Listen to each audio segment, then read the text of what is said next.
Portugal há aparentemente dois sentimentos contraditórios, que é, por um lado, considerar que nós temos uma política de imigração demasiado permissiva, portanto, isto é, que devíamos ser mais rigorosos e... Segundo o estudo, são 68% dos portugueses. Exatamente, 68%, portanto, estamos a falar de mais de 2 em cada 3 têm esta opinião, e depois também que uma proporção muito semelhante, portanto, num caso 67,4%, no outro caso 68,9%, portanto, estamos sempre a falar de números muito parecidos, tem a percepção de que os imigrantes contribuem para o aumento da criminalidade e que contribuem para manter os salários baixos.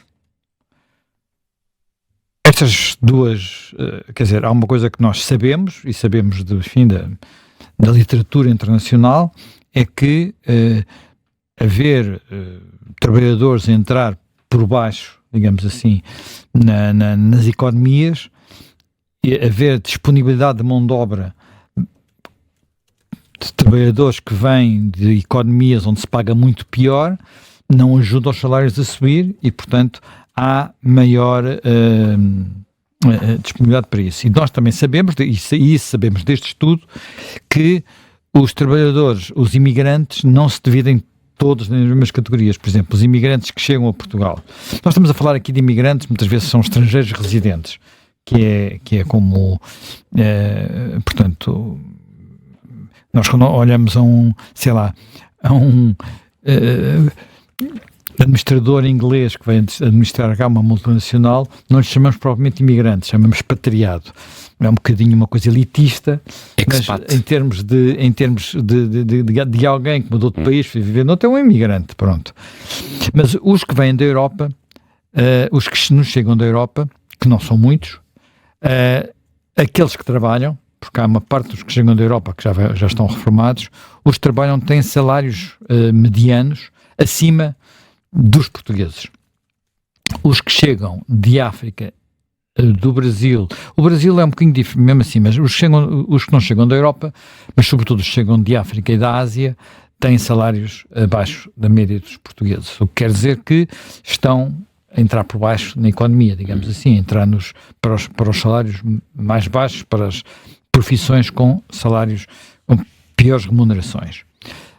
Quando isso acontece, isso tem naturalmente impacto, porque havendo menos, em tempos em que há menos desemprego, os salários tendem a subir, porque há procura de mão de obra, é a lei da oferta e da procura, não é? Falta mão de obra, tem que se pagar mais a mão de obra que existe para conseguir ter. Se tivermos muita disponibilidade de mão de obra, isso não acontece. Portanto, essa percepção não é errada. A percepção da criminalidade, já no que respeita à percepção da criminalidade, vai haver aqui um tema que nos persegue. Porque não há dúvida, quer dizer, agora acho que fica claríssimo que há percepção. Pronto. Há muita gente que anda sempre por aí muito preocupado com isto. Não, agora há claríssimo, a pessoa, 2/3 dos portugueses associam a imigração à criminalidade. E, portanto, não vale a pena fingir que o problema não existe. Depois há muita gente logo a dizer, está bem, mas a criminalidade não está a aumentar. E aqui, mais uma vez, temos que distinguir entre a criminalidade violenta, que teve aumentos marginais, mas teve aumentos, e a pequena criminalidade, que muitas vezes não é reportada. E essa criminalidade e essa percepção é que muitas vezes pode estar em contradição entre aquilo que é a realidade e os números oficiais. Portanto, nós temos de ter cuidado nesta análise e desse ponto de vista, a análise, este relatório não vai tão fundo, não cruza todos os dados.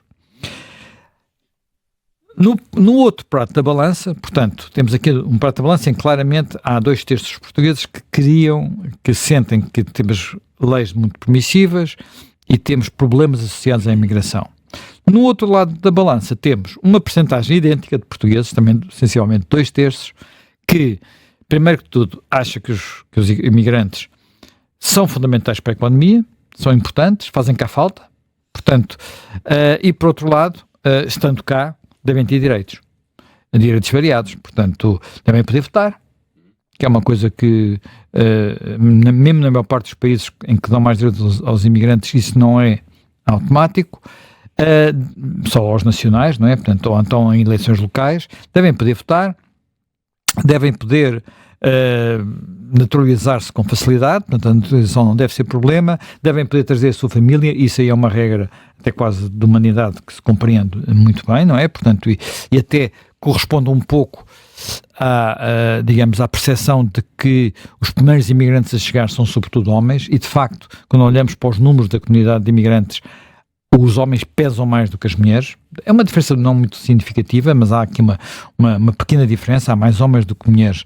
Mas é importante realçar que nem todos os países, nem todos os povos, e até muitos daqueles que consideramos democráticos, aceitam o reagrupamento familiar, e os seus cidadãos são favoráveis, muitas vezes não são favoráveis. Mas aqui estou a descrever o que está a passar. Em Portugal, eu acho que esse dado é interessante. O que é que as pessoas pretendem, o que é que acham, é um sinal que estão a dar, e eu acho que até do perfil, mas depois já lá irei, do perfil de imigrante que querem. Sim, porque isso, vamos lá ver, portanto, aqui depois entra a questão de saber quais são os imigrantes que nós aceitamos melhores e os que aceitamos piores. Há claramente uma abertura, eu diria, muito grande e até a tornar-se mais positiva para os que chegam da Europa, mesmo para os que chegam do leste da Europa, comparando, por exemplo, números de 2004 e 2010 com este barómetro. Por exemplo, para os leste da Europa, os números melhoram. Os que têm uma percepção mais negativa, no sentido de dizer esses não queremos mais ou esses queremos menos mesmo, é os que vêm do chamado subcontinente indiano, que para Portugal é basicamente uma novidade. Não tínhamos essa presença em Portugal como temos agora. Estamos a falar... Nem sequer, deixa-me só fazer o preço, nem sequer foi alvo dos anteriores barómetros da Fundação Francisco Manuel dos Santos. Não era visível, não tinha peso.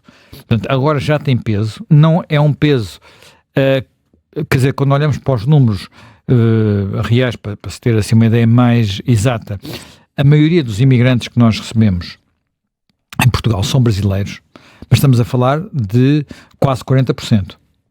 Portanto, é muito esmagador os que chegam do Brasil. Mas a seguir já aparecem com alguma representatividade a Índia, o Nepal, e o Bangladesh e o Paquistão. E, portanto, mas tudo isto somado, todos estes somados, neste momento, corresponderão a 9%, 10% do total dos imigrantes. Mas destes há, e portanto, mas porquê uma coisa que, apesar de tudo, pesa pouco? Porquê que haverá esta reação? Eu acho que é um tema que não... Sobre os indostânicos. Sobre os indostânicos. Ainda, por exemplo, nós também temos a percepção de que os indostânicos desempenham funções na economia que são aquelas que menos atraem os portugueses, digamos assim. Portanto, há aqui qualquer coisa, e que em algumas áreas tem mesmo um peso muito crucial. Portanto, há áreas na economia onde 30% a 40% dos trabalhadores, não estou a dizer que sejam todos indostânicos, mas são imigrantes. Portanto, na agricultura e no turismo, particularmente, que são duas áreas onde o peso é, de facto, muito, muito grande. Eu creio que isso tem a ver com algo que eu tenho visto pouco referido, mas tem a ver com a distribuição dos imigrantes pelo país. Portanto, com dois fatores. Primeiro que tudo, a presença de muitos brasileiros e de uma percentagem também significativa, mas menor, de angolanos, guineenses, cabo-verdianos, eles têm uma facilidade de entrada maior que os outros, porque há acordos no quadro da CPLP que lhes facilitam muito a vinda para Portugal. E, portanto, o seu número é muito maior. E depois tem uma proximidade connosco e com a nossa cultura maior, quer de língua, não é?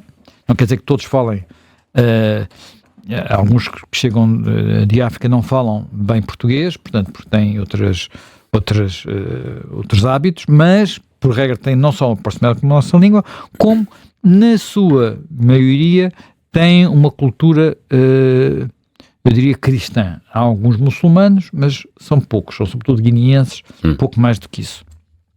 E, portanto, há aqui identidades que facilmente se estabelecem. Portanto, nos brasileiros há muitos evangélicos, igrejas protestantes, mas, portanto, não são maioritariamente católicos, mas nos outros há uma identidade grande e, portanto, hábitos culturais que não são muito diferentes. Isto por um lado. Por outro lado, quando olhamos para a distribuição dos imigrantes no país, notamos uma coisa que é quase metade dos imigrantes, 40 e tal %, estão na Grande Lisboa. Portanto, há uma grande concentração deles na Grande Lisboa. Nós às vezes falamos e olhamos e dizemos, Odmira, o Sudoeste Alentejano, alguns sítios no Alentejo. Não, a maior parte, de facto, estão em Lisboa. Lisboa, Grande Lisboa. E quando olhamos para isso, os números, em alguns aspectos, são ainda mais significativos. Em Lisboa, no Conselho de Lisboa, este número é muito impressionante. Isto não é um número deste estudo, é um número do relatório da AIMA. No Conselho de Lisboa temos 162 mil residentes estrangeiros. Isto não são só imigrantes da parte, digamos, daqueles que se acumulam na zona do Martim Moniz. Isto também são franceses, ingleses, italianos e brasileiros que compram as casas mais caras. Portanto, há aqui os expats. Os expats, portanto, o que tu quiseres, mas aqueles que estão... Portanto, porque nós temos aqui imigrantes a entrar, digamos, nos dois extremos da classe, da sociedade. E a percentagem de variação em Lisboa de 2022 para 2023 é mais de 37%. Em Sintra, Conselho de Sintra, que é o segundo conselho mais populoso do país, é mais de 33%, e estamos a falar de 63 mil imigrantes. E mesmo assim é uma percentagem enorme em Cascais, e em Cascais a gente nunca ouve falar muito disto, que dá a ideia que estamos a falar de segmentos sociais diferentes. Em Cascais estamos a falar de 42 mil imigrantes, ou residentes, como se diz, residentes estrangeiros, na linguagem da AIMA. Portanto, e por aí adiante, portanto, isto é quase dos 12 primeiros concelhos em termos de presença de residentes estrangeiros, é tudo Grande Lisboa, exceto Porto e Braga. Portanto, o resto é tudo Grande Lisboa. É Lisboa, Sintra, Cascais, Amadora, Louros, Odivelas, Almada, e há também aqui Lolé, Seixal e Oeiras.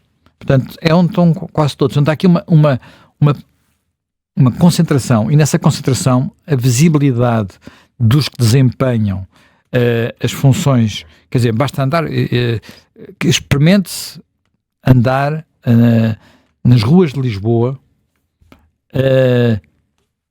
a qualquer hora do dia.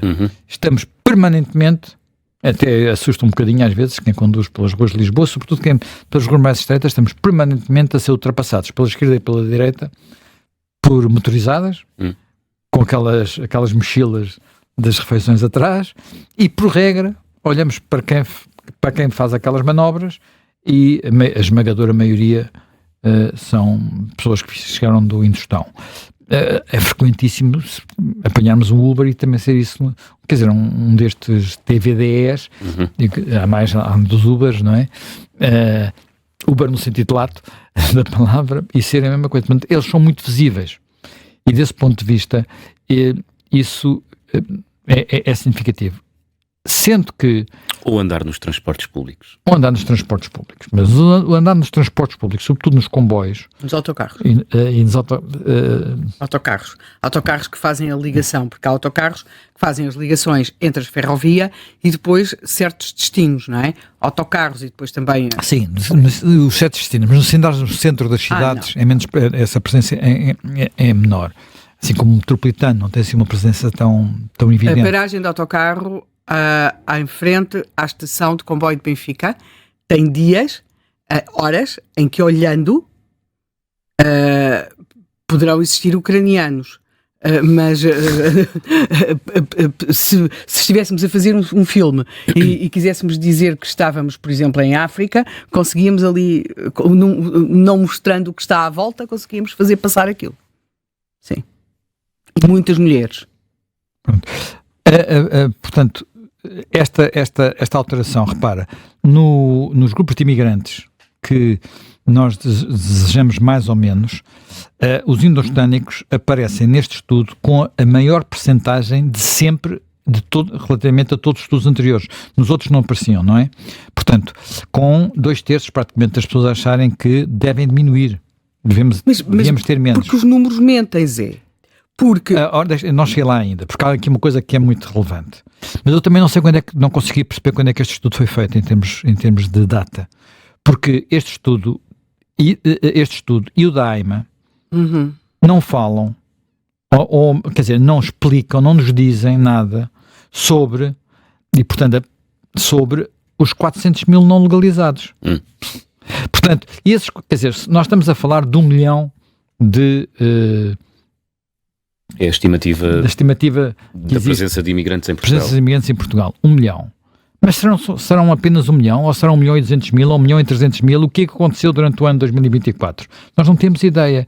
E a ideia que eu tenho, quer dizer, a percepção é que esses números, sobretudo se este processo que este governo está a fazer, tentar apressar os processos de regularização, portanto, quem não está cá bem, ir-se embora, quem está bem fica, mas a maior parte dos casos as pessoas estão a ficar, portanto... há muito poucos casos do contrário, e depois também não sei até que ponto é que, por exemplo, há aqui números que às vezes me falham, não é? Quer dizer, será que toda esta gente que foi regularizada ficou em Portugal? Portanto, são dados como residentes, estão em Portugal, ou alguns depois de passarem pela AIMA migraram para outros países. Portanto, há aqui algumas dúvidas que nos podem levar a não perceber os detalhes, até porque há algo que eu não consegui, aliás o próprio estudo a certa altura refere que os dados portugueses contradizem um pouco a literatura internacional e aquilo que outros estudos internacionais nos dizem, que é quando olhamos para sociologicamente para como é que as pessoas reagem aos imigrantes. Há uma coisa que é mais ou menos, enfim, quase que se esperaria, portanto, a esquerda e a direita têm visões diferentes, mas depois há outra coisa que também se esperaria, que é quem tem salários mais baixos e, portanto, quem vive mais próximo dos imigrantes tem visões mais negativas do que quem tem salários mais altos e, portanto, por regra, vive mais distante, portanto, tudo mais distante sociologicamente. Mas aquilo que eu não consegui perceber foi a questão da proximidade. Portanto, isto é a proximidade física, portanto, viver nos mesmos bairros, viver nas mesmas zonas. Portanto, sobre isso, o estudo não consegui perceber se, aparentemente, em Portugal não há diferenças, quando nós sabemos que noutros países essas diferenças existem. Mas nós vamos ter cá um dos autores do estudo, vamos responder, nos possa ajudar a perceber isso um pouco melhor. E, portanto, e depois temos outras coisas que também, por exemplo, há um dado, este dado que é referido no estudo, que eu gostava também de ver melhor explicado, melhor esmiuçado, digamos assim. Que é assim, o estudo refere que em 2023 22% dos bebés nascidos em Portugal eram de mentes estrangeiras. E os estrangeiros em Portugal eram apenas 10% da população. Portanto, isto não é muito surpreendente, porque do ponto de vista demográfico é uma população mais jovem. A que vem para Portugal? A que vem para Portugal. Do ponto de vista cultural, estamos muitas vezes também a falar de famílias que tendem a ter mais filhos do que as famílias portuguesas. Portanto, mais uma vez, não é surpreendente, mas eu interrogo-me quantos destes 22% de bebés nascidos em Portugal em 23 são de pessoas que vivem em Portugal ou que vieram cá, ou de mães que apenas vieram ter os filhos a Portugal, uma realidade que nós sabemos que existe e sobre a qual nem tudo está ainda clarificado, digamos assim. Portanto, temos aqui situações, sendo que isto está a colocar algumas situações de grande pressão sobre os sistemas públicos. Não, fala-se muito da saúde, mas eu acho que há dois temas que é preciso abordar. Primeiro, 14% dos alunos matriculados em 2023-24 eram filhos de estrangeiros. Portanto, estamos a falar de 140 mil. Num sistema, 140 mil, quer dizer que nós já sabíamos, teoricamente, que há escolas onde às vezes há 10, 12, 15 nacionalidades diferentes. Às vezes penso que até há casas de mais, não é? De 20. Pronto. Mas isto cria uma pressão sobre essas escolas e sobre, sobretudo, as turmas onde isso acontece, sobretudo nos casos onde o domínio do português é mais limitado, digamos assim, que é um tema que mereceria, na minha perspectiva, mais atenção. E outro tema que não podemos ignorar é que, se em Lisboa, só para falar do caso de Lisboa, há 160 mil estrangeiros, sendo que desses 160 mil, um terço, 50 mil, chegaram em 2023. Portanto, se temos mais 50 mil habitantes a chegar a Lisboa em 2023, como é que não querem que haja problemas de habitação? Como é que acham que os problemas de habitação têm apenas a ver com a Airbnb, com os alugueres? Claro que não, quer dizer, claro que há aqui uma... Quer dizer, a pressão é tal que em alguns casos, como sabemos, começou a ser mais rentável criar camaratas em Airbnbs do que alugá-los a turistas. Portanto, isto é... E não, quer dizer, às vezes nós gostamos de discutir os problemas de olhos fechados. Achamos que isto é uma sociedade estável e que não está a mudar. Ora, uma boa parte do problema que está descrito, inclusivamente para outros países, é que quando há uma pressão grande da imigração, muitas vezes gerada por necessidades económicas, não se contesta, isso vai criar uma tensão no mercado da habitação. Em alguns casos, nós sabemos que isso cria tais pressões que as condições de vida dos imigrantes em certos períodos foram horríveis. Os portugueses dos bidonvilles, como sabemos, não é? Hoje em dia esse mundo passou. Os africanos em Portugal, ou os timorenses que viviam também em bidonvilles portugueses, em bairros de lata, como nós dizíamos, que substituíram lá os que nos anos 60 e 70 viviam vindo da província portuguesa, portanto, daquilo que a gente chamava de província, portanto, os que vinham do norte, do interior, para Lisboa.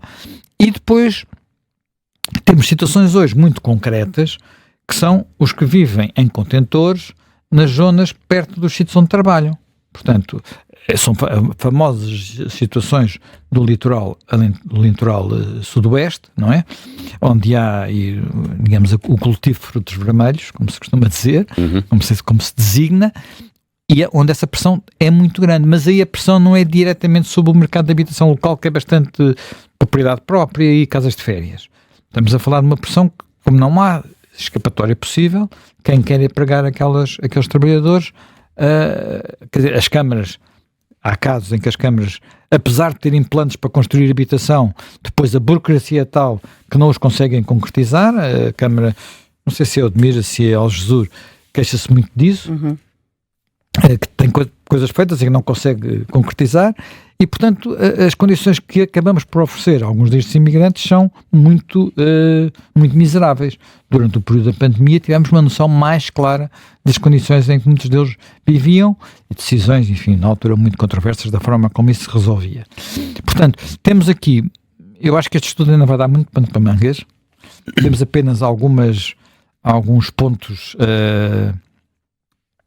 de introdução, digamos assim, porque olhando com mais detalhe para, por exemplo, para a pirâmide etária, eu ainda há bocado disse, já agora vou dar o dado, nós na população portuguesa temos uma maioria de mulheres, na população de estrangeiros temos uma maioria de homens, que não é muito significativa, mas são 53%. Mas quando olhamos para a distribuição etária, nós verificamos que, por exemplo, que nos mais velhos, naqueles que têm mais este desequilíbrio é maior em setores como, por exemplo, 30 a 34 anos ou 25 a 29 anos. Aqui há grande, o que cria, o que significa... Há mais homens. O desequilíbrio entre homens e mulheres, por exemplo, no caso da faixa etária 30 a 34 anos, haverá 84 mil homens e 64 mil mulheres, o que significa 20 mil homens solteiros. Ou que vivem sozinhos, não quer dizer solteiros, que vivem sem ser. No caso dos 25, 29 é quase igual, 77 mil contra 60 mil. Portanto, a diferença é de facto muito, muito significativa, o que cria, só nestes dois, digamos, dos 25 aos 35, 40 mil homens jovens que não vivem em situações, digamos, familiares, portanto, em que não... E isso, e se fôssemos por aí cima, até aos 40 anos, este desequilíbrio é mesmo, quase todo ele está aqui. Mais homens, menos mulheres. Sim, e isso é também um dos fatores que, olhando para não há nada no estudo da Fundação que nos permita fazer aqui distinções, mas que pode ter influência, às vezes, nas percepções, na percepção de insegurança e na percepção e nas outras percepções ou na percepção de que, por exemplo, em Portugal, tem uma das percepções que talvez seja mais bizarra de todas em termos de dimensão. Há pessoas que acham, mas sim, uma porcentagem significativa dos inquiridos, que em Portugal há mais de 50% de estrangeiros a viver cá. Quer dizer, isto é uma coisa um pouco louca, não é? Não sei em que país é que essas pessoas que responderam assim vivem.